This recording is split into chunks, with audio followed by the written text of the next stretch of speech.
ต่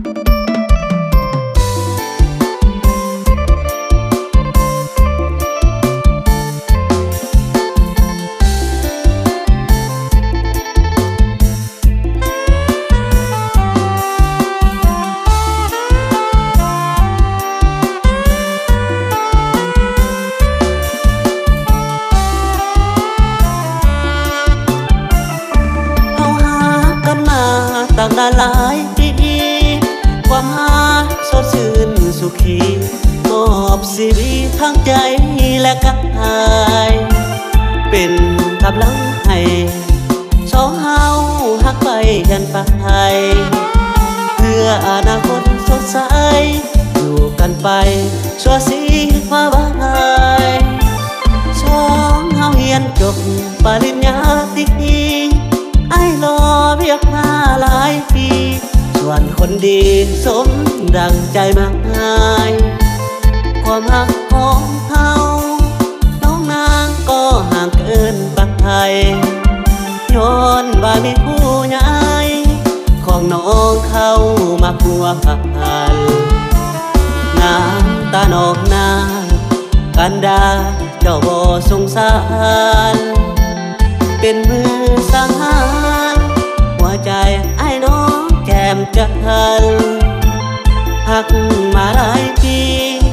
ไอ้นี้แท้สิ้นชีวพันอารีเป็นเพียงความพักพันสาบานหากันจนตายไอ้ขอไว้ใส่ให้น้องกับเขาเพื่อพ่อแม่ของเจ้าพักเฮาต้องเสื่อมสลายขอให้คนดีจงสุขทีจนเฒ่าแก่กาย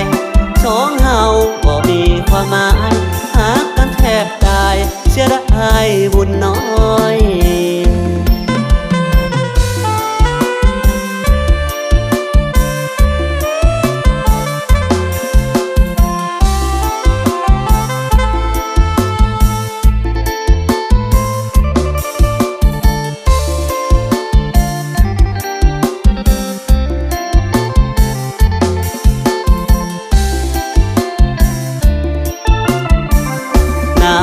ตานองนากันดาเจ้าบ่สงสารเป็นมือสังหารหัวใจไอ้น้องแก้มจันหักมาหลายปีไอ้นี้แท้สิ้นชีวพันอารีเป็นเพียงความพักพันสาบานหากันจนตายไอ้ขอไว้ใส่ให้น้องกับเขา